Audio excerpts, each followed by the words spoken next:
Welcome back to Wonderland. This is the final episode of the season. I want to say thank you so much if you have been listening from the beginning. Hopefully, I have brought you along on an interesting and unexpected journey. The content of this final episode is concerned with commerce and contracts, representing the domain of free trade and agreements made between individuals, the final step in our political hierarchy of needs. First is the need to establish a territory. Second is to secure it from internal threats. Third is to instate a system of law and order. And finally, free trade can flourish.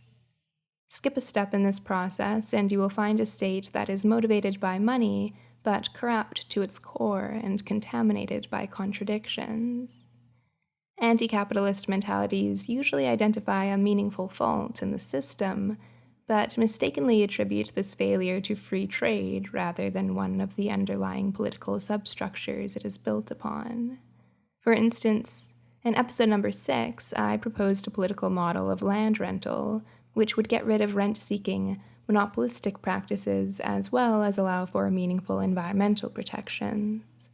I plan to make similar arguments this episode concerning the domain of intellectual property. The magic of free trade and the intelligence of market systems are an amazing tool, but they need to be housed inside of the right political institutions in order to thrive. If last episode was concerned with the laws regulating the relationship between citizen and state, then today we will be talking about the rules governing relationships between citizens. Trade and contracts are voluntary agreements we enter into with other people. But the assumptions implicit in these interactions need to be identified and protected if we wish to have a prosperous society. That is the task for today. I'll be splitting the domains of our discussion into 3 categories: contract law, rules and regulations, and intellectual property.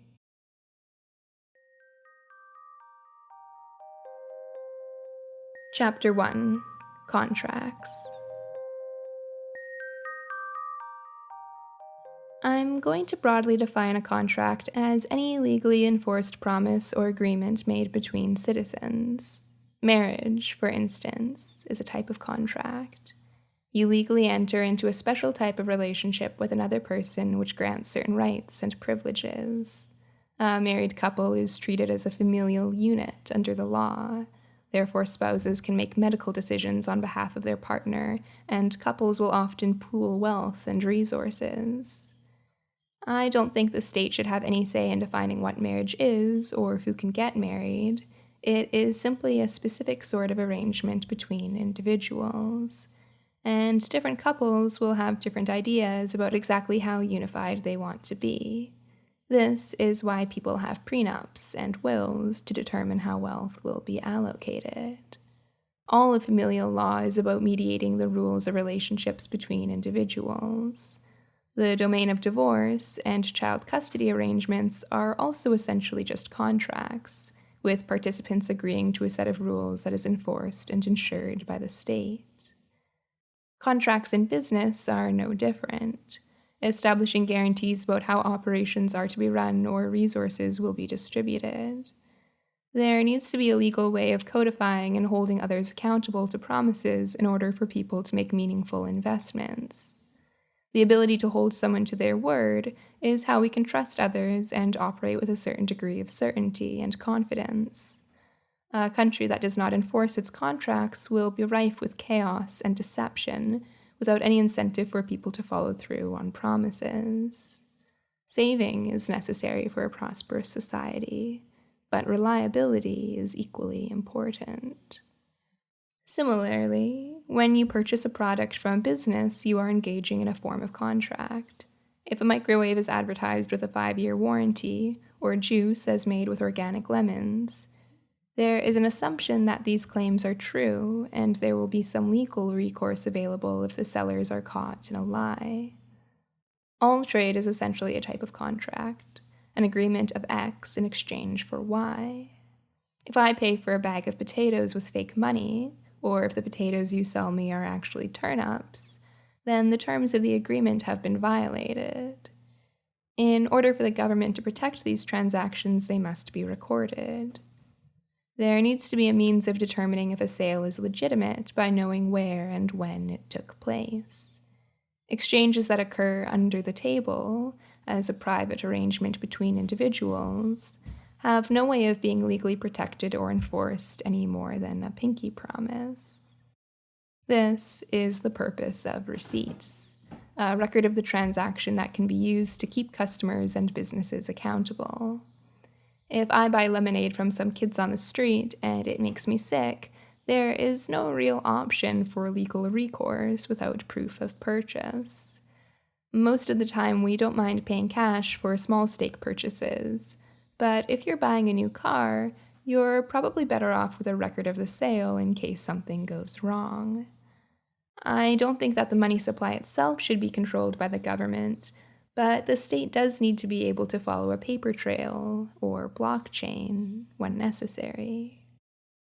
The problem with conceptualizing trade as a type of contract is that the terms of the agreement are implicit rather than explicit.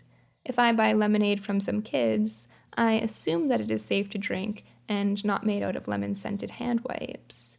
But it's not like they have signed a document attesting to this fact.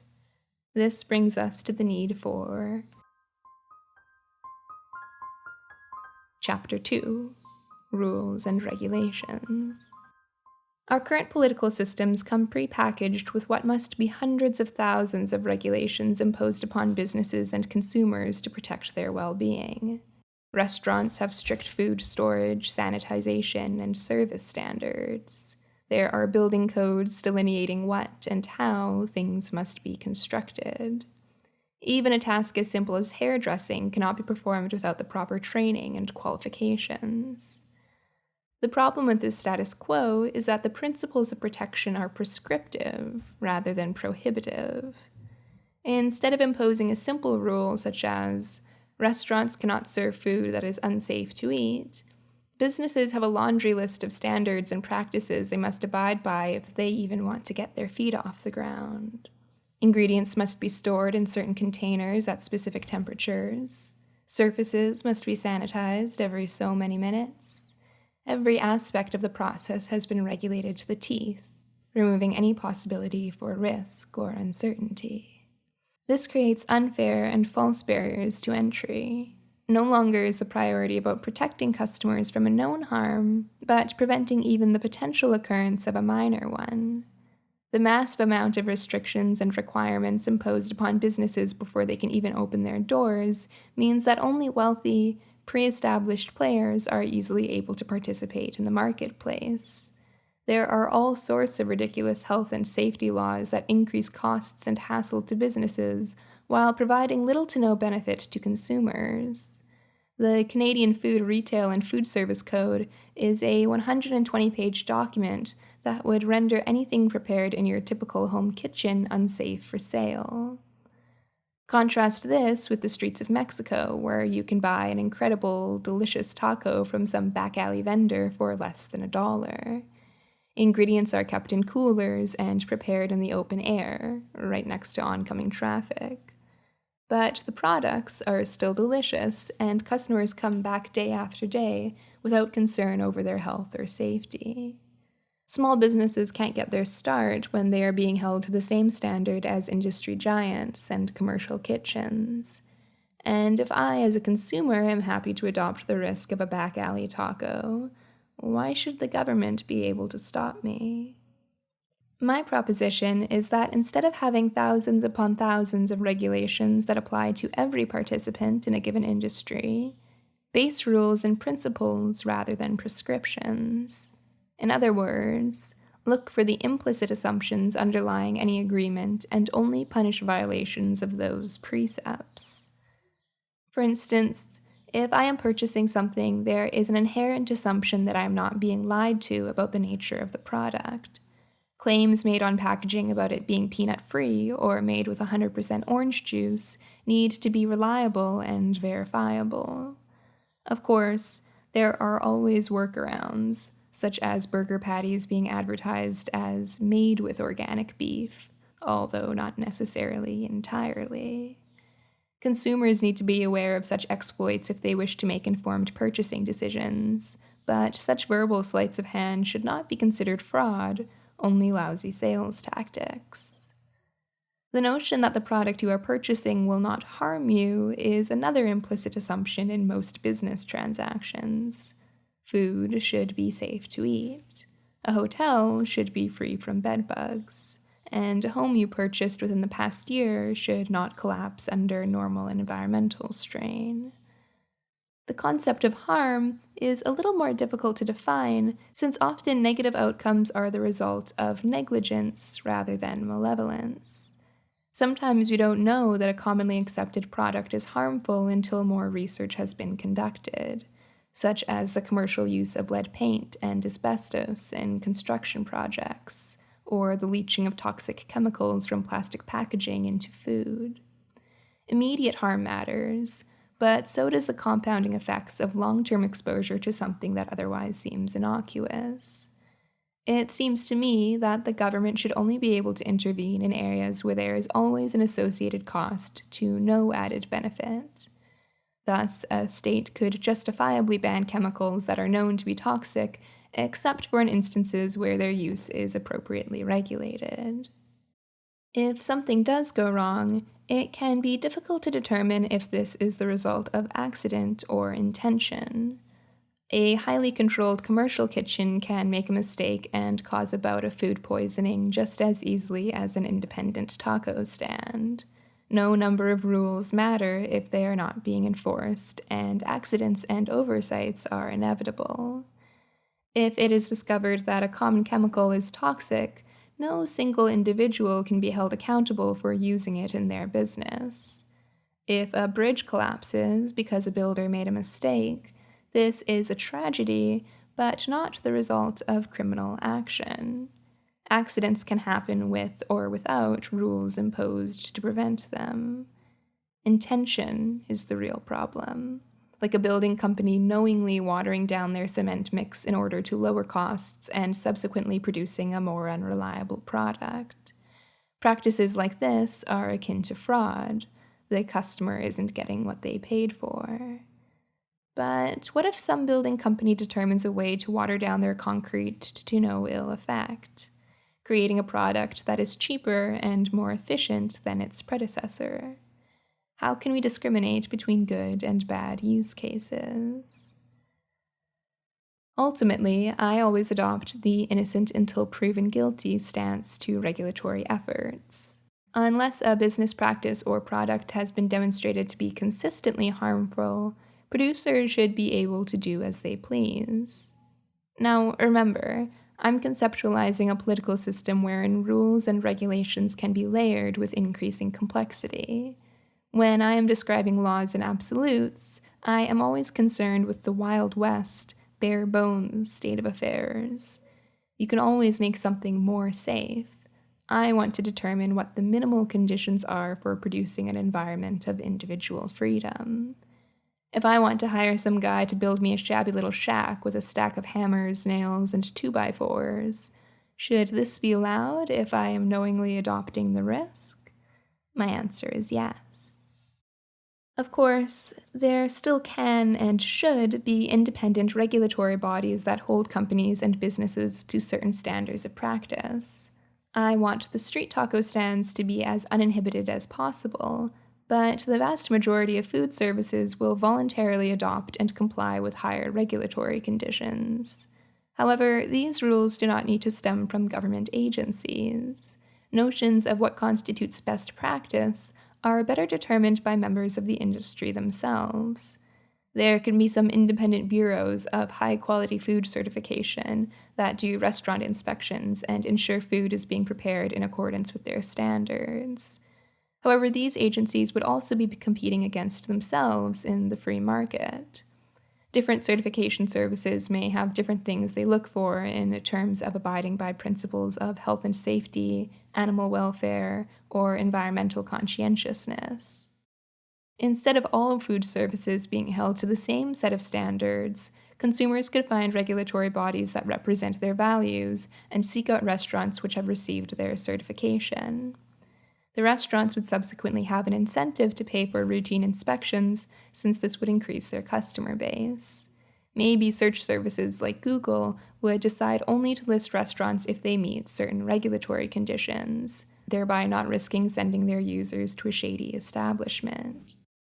Essentially, by placing the onus of regulation upon those with actual skin in the game, customers receive a better product while also allowing for small startups to survive in the margins. The same principle would also apply to occupational licensure.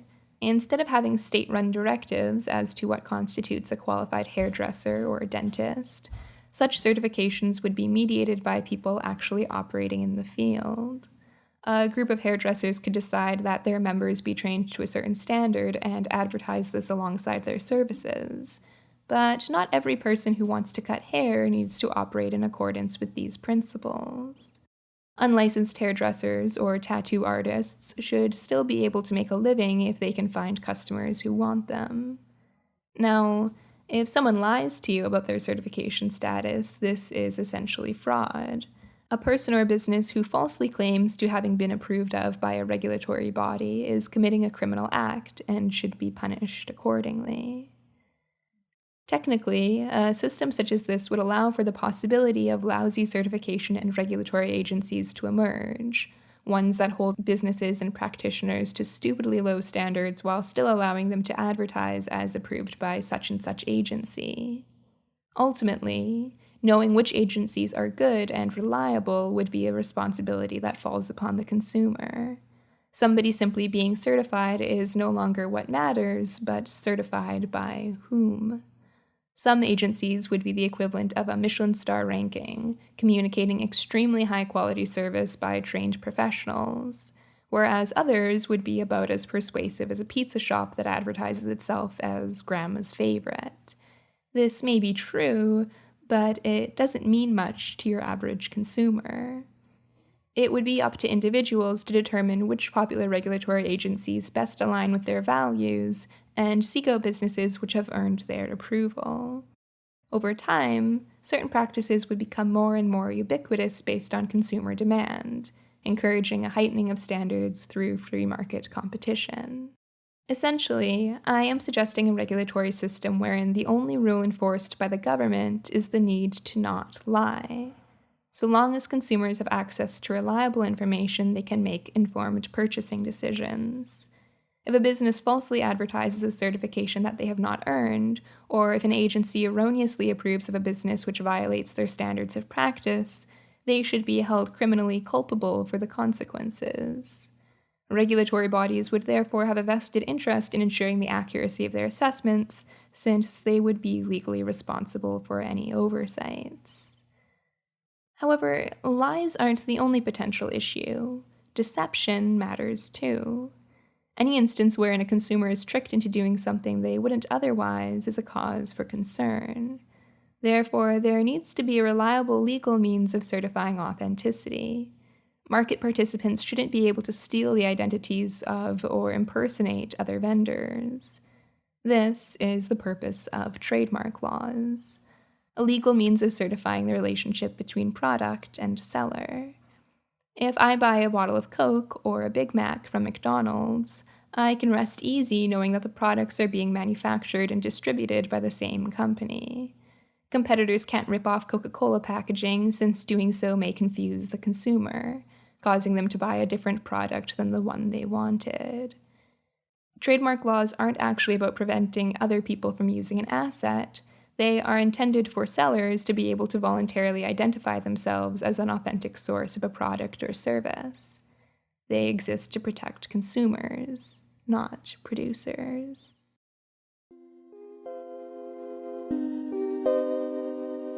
Chapter 3: Intellectual Property. The reason I bring up this point about trademarks is because usually they are lumped in with other forms of IP, although the role that they play is functionally different. A trademark is essentially a certification of relation, a legal guarantee that X product comes from Y source, which is extremely important if people are to navigate market systems effectively. Intellectual property, on the other hand, is about ownership. not authenticity. Patents and copyrights exist to protect producers, not consumers. They offer a legal means of gaining monopoly power over an idea, and I believe that they are entirely illegitimate. Now, this is a controversial opinion, especially among libertarians who typically consider IP to be the cornerstone of what makes profit and innovation possible in the first place. But I believe that this is a mischaracterization, and intellectual property laws actually produce a lot more harm than good. Just like how land ownership can create unfair and unearned monopoly power that exacerbates differences between haves and have-nots, I believe that IP is a gross misapplication of capitalism rather than a desirable feature of it. This final segment of the podcast will be dedicated to exploring why and what we can do about it. The conventional defense of IP is predicated upon the notion that since creations of the mind are a product of labor, and as man has a natural right to the fruits of his labor, this necessarily includes creative works of art or inventions of the mind. Seems simple enough, but the problem with this approach is that it is a misapplication of the concept of property. The reason we have property rights in the first place is because of scarcity. Conflict over limited resources introduces the need for rules which will mediate disputes over their use. If we lived in a world of infinite abundance, then there would be no need for ownership, since anything you want could be easily obtained. The problem of scarcity is part of what brings about the need for political institutions in the first place, and property rights are an effective means of determining who gets to control what resources. But when it comes to matters of the mind, no such limitations exist.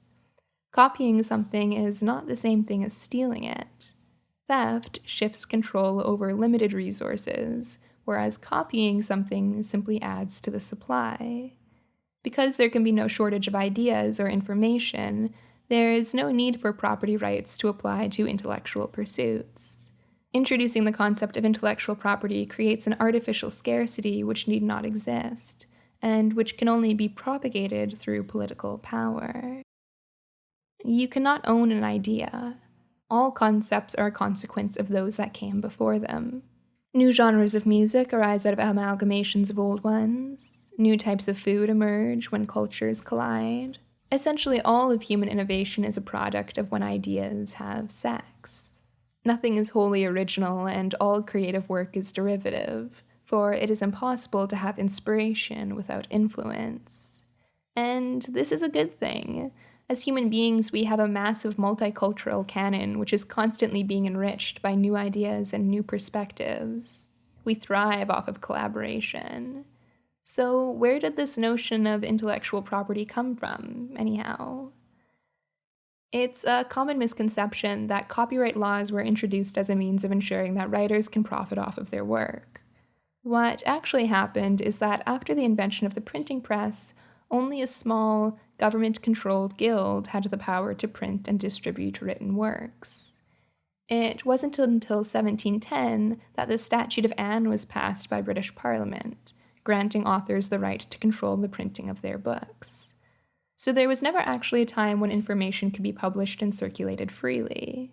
The Copyright Act just substituted one set of unfair monopolistic practices for a slightly better one. The 1623 Statute of Monopolies did the same thing in the realm of patents, transferring what had been an indefinite government control over patents to a definite 14-year private monopoly.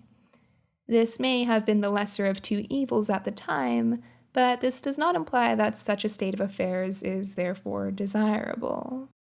In the few hundred years since intellectual property laws were first implemented, they have seen some pretty dramatic changes. When the Copyright Act was introduced to America in 1790, the terms lasted 28 years, twice what it had been in England. Nowadays, copyright lasts the lifetime of the creator plus 70 years, or 95 years if the creative work was commissioned by an employer. The copyright on Steamboat Willie, the 1928 animated Disney short which first featured Mickey Mouse, is set to expire in 2024, nearly 100 years after the original work was created. This is after Disney has lobbied the government 3 separate times to ensure that Mickey Mouse did not enter the public domain. What exactly is going on here? It seems like the implementation of copyright laws has strayed far from its original purpose. It is no longer about allowing creators temporary control over who reproduces their work, but protecting the interests of large media corporations. Owning a lucrative copyright asset allows companies to turn a profit without adding anything of value themselves. Whatever royalties are being made off of Steamboat Willie are certainly not going to the men who originally produced the animation. Copyright term extension acts also have the unfortunate consequence of creating orphan works. When Disney extends copyright laws, they are doing so across the board, not just for that particular property. This means that any creative project produced more or less within the past 100 years cannot be distributed without the express permission of the copyright holder, causing hundreds of thousands of songs and stories to fade out of print and into obscurity, despite the fact that there may still be people who would happily pay for the product. In order to protect the profits of a few hits, copyright extensions cause the vast majority of other creative works to go extinct in the process. Patent protections pose a parallel problem. There is a general assumption that patents are good since they reward industry innovators and incentivize new inventions by granting monopoly power over a particular product. However, historically, what usually ends up happening is that patents impede progress rather than promoting it. For instance, in the 1700s, when steam power was just being popularized, James Watt applied for a patent on a steam engine design. Despite this, or in fact, because of it, most of the progress in steam engine design occurred after Watts's patent expired, not during its duration. Why? Well, by holding monopoly power over the superior system, Watts lacked any financial incentive to develop his product even further. His patent may have protected him from potential competitors, but patents also prohibited him from collaborating with other innovators. If an inefficiency in the steam engine could only be resolved by using technologies protected by other patent holders, the entire industry would have to sit and wait for them to expire before they could make meaningful progress. 2 good inventions can't be used in tandem to maximize output if patents are held by opposing owners.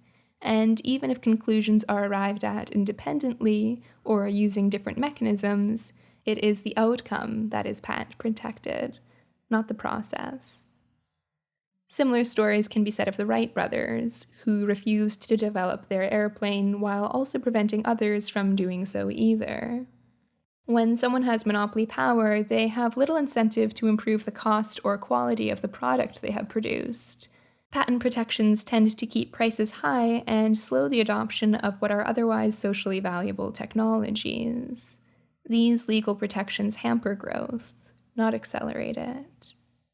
What's worse is that patents cover independent discovery of the same ideas, meaning innovators can be punished by no fault of their own if they aren't the first one to the patent office with a new product. Most great technological advances are attractor states which are reached more or less simultaneously by multiple people within a short window of time. Things like the invention of the light bulb or telephone usually had a few thinkers working on the project concurrently. However, only one receives popular credit for the invention because they were the first to receive a patent. Matters are made even worse when you begin to examine how patent policies can be abused to prevent any newcomers from even entering an industry. Patent pooling is the practice of a few large corporations deciding to share their patents among themselves, making it incredibly easy for them to innovate and share valuable ideas, while preventing others from doing the same. Patent thickets, on the other hand, are used to prevent competition in an industry by filing useless patents which must then be carefully sidestepped and avoided by any burgeoning business. It's essentially the equivalent of a competitive Cold War. Companies will spend money on defensive patents that they have no intention on using, only so that they can blackmail innovative firms when the opportunity presents itself to extract a quick buck. What's even more insane is the practice of submarine patents, patents that are filed in secret for a technology that may not even exist yet.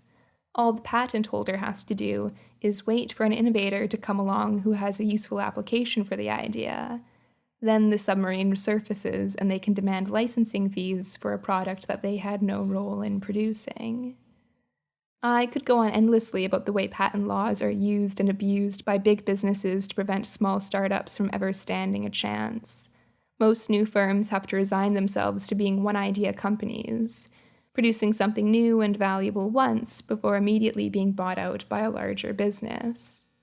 There is no longer any incentive or ability to compete. The best a small company can do is find something new to feed the big guys and then get the hell out of their way.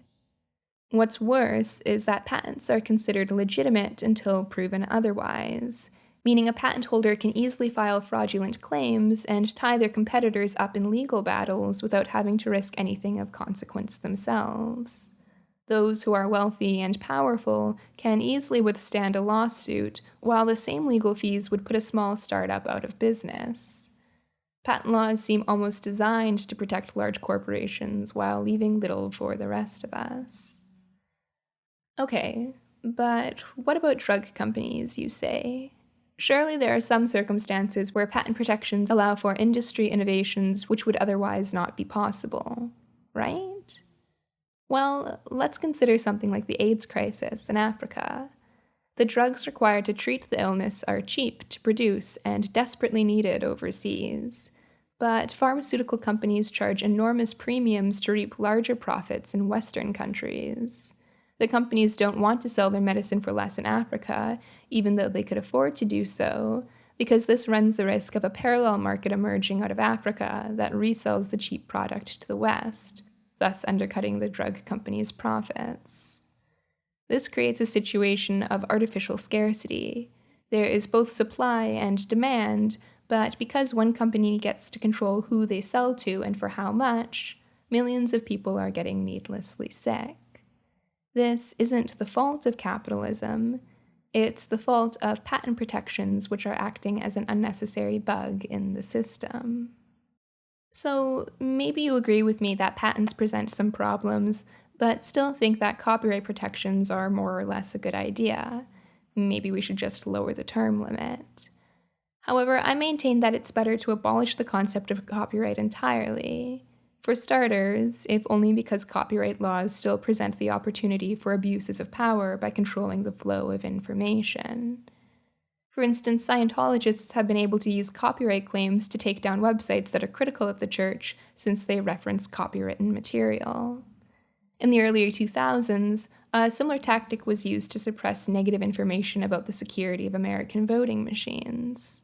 Copyright laws allow companies to use takedown notices to censor and repress information that they would rather not have as public knowledge. But aside from exploits in the system, the entire concept of copyright is built upon shaky foundations.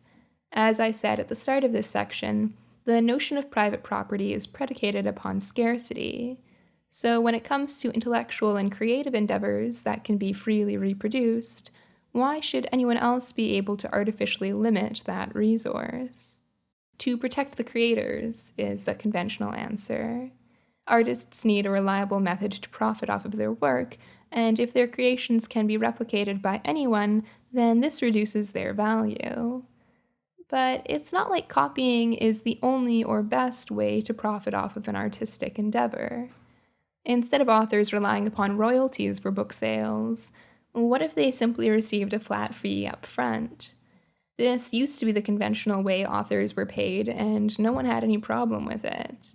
In fact, there was a time when the United States freely printed foreign publications without paying copyright fees that were protected in England. Yet, English authors would often make more money selling their works in the United States than they did back home collecting royalties. This is because American publishers prioritized quantity over quality. They would buy a manuscript from an English author and then flood the market with cheaply made paperbacks. The availability of affordable books in America led to an increase in literacy and subsequently more authors and more demand for more books. This feedback loop was able to create a more educated populace due to the fact that information could flow freely through the system. Artificial barriers that impede that flow are bad for both consumers and producers. Now, of course, if an author is just selling the initial manuscript of their text, then this means they may miss out on additional profits if the book turns out to be a bestseller. But at the same time, not relying upon royalties as a main source of income means that even if the book does poorly, the author still has a guaranteed paycheck while the publishing company must eat the cost. And if they do happen to write a bestseller, that means later works produced will be valued more highly and can be priced accordingly. The notion that an artist must be mostly or even remotely dependent upon royalties in order to make a living ignores the numerous other ways that creators can turn a profit. Anything involving live appearances of authors or musicians will always be scarce. The majority of a film's revenue is made at its initial release in theaters. And there is a myriad of other ways to monetize tours and talk show appearances, selling autographs and merchandise. The online community is a great showcase of innovative ways creators can profit off of a product that is free, either through advertisements or special subscription services. People tend to feel some sort of responsibility to support artists whose work they appreciate. This is why artistic exposure is always preferable to obscurity. Most musicians would pay money to have their song play on the radio or be featured in a big movie, since this attracts an audience. Even if the first set of eyes and ears aren't paying for it, they may expose the product to someone who will. It's worth noting that there is a meaningful difference between copying something and claiming it as your own. We can have a system that exists without copyright while maintaining the concept of artistic ownership. To falsely claim that you are the creator of a stolen work is tantamount to fraud. To reproduce the contents of a book while changing the title or author is an act of deception. I have written some poems that are posted online, and it would be strange to walk into a bookshop and see them being sold on a shelf. It would make me angry if someone else was pretending to have written them themselves, but if they were published as a curated collection of anonymous poems found online, I think that would be rather charming. Not being compensated for your creative work isn't the best, but it's not like I was going to any effort to publish them either, so I can't pretend like I have lost money if it's someone else who has put in the work. Now, there has been some drama in the past when it is discovered that a large company is copying and commercially selling artwork that was found online without compensating the creators. Unfortunately, this is something that would still be technically allowable in my system, but hopefully not generally desirable from an optics standpoint. If an artist discovers that their work is being appropriated for profit by some big company, they should take to social media and call for a boycott. Most of the time, I think companies would see the value in paying for original designs, if only so they have access to a better quality file. When it comes to sales, there could also be ways of signaling when the profits from a product directly support an artist, something like a special sticker for physical products and blockchain authentication for digital ones. Contracts made between creators and vendors would also help protect product use and distribution to some extent. A filmmaker could sell his movie to a cinema on the condition that they do not duplicate or share any copies of the file, thus ensuring that they can profit off of an audience. An inventor could take her design to a manufacturer and offer priority access to its use in exchange for company stock or royalties on each sale. If that manufacturer doesn't accept her deal, then a competitor will, for most of the profit made from a product comes from whoever is first to market. The first mover in any industry always has an advantage. For instance, name brand drugs are generally preferred to their generic counterparts simply because they feel more familiar. A publishing house knows that the vast majority of book sales come from the first few weeks of its release. A copycat cannot replicate success by imitation because imitation of success suggests that someone else has already profited. You can't make much money trying to reprint bestsellers because they have already been sold. Anyone else who comes along afterwards is just grabbing crumbs up off the floor. The difficulty with instating meaningful change to IP laws is the fact that the majority of global trade is dependent upon agreeing to certain international copyright treaties. If a smaller, developing country would benefit from not enforcing IP protections, doing so would disqualify them from global trade, which they are likely reliant upon. Meanwhile, countries with strong IP laws will attract creators and innovators since they believe they can turn a higher profit. For a country to survive that does not offer conventional IP protections, it would need to be incredibly self-sufficient and offer incentives in other areas that would make the trade-off worthwhile. What is really needed is a global shift in attitude about what intellectual property is and if it should even exist in the first place. Remember, this series is called Wonderland for a reason. We are focusing on philosophical oughts in order to determine how best to fix what currently is. The reason I am such an advocate for first principles thinking is the fact that it often isn't obvious what features of a system are helping or hurting it. In order to disentangle causes from effects, it's best to start by thinking from the bottom up. That way you can avoid any contradictions. This is all theory. My main goal throughout this series has been philosophical rigor and consistency. The problem of practical application is a separate issue, but I hope you can appreciate me taking the time to tease these topics apart, if only as an intellectual exercise. But personally, I am a little more idealistic. I think we are often so caught up in the current and conflicts of day-to-day life that we forget that all of our biggest and most powerful institutions are a mere blink of the eye in relation to the rest of human history. Nothing that exists now need carry into the future unless we want it to, and ideas that aren't sustainable will naturally weed themselves out. So I am incredibly optimistic for the future. I think that political theory always necessarily predates practice since people need a roadmap telling them where to go and why. Haphazard attempts at change without a unifying theory or a set of principles is bound to produce more problems than solutions. That's why I like engaging with the abstract rather than the everyday. For me, the ideas and ideals feel more real than their chaotic implementation, since, at least in theory, I can have logical consistency. Issues of practical policy are clouded by the bad foundations that they are built upon, so it often isn't obvious what changes will make things better or worse. I think the best solution to our problems is to lead by example, and the possibility of micronations present an exciting opportunity to experiment with potential political models. If an idea works, then it will naturally spread over time, which is why truth and utility go hand in hand.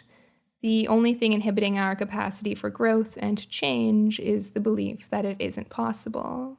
My aim with this series was to demonstrate that it is.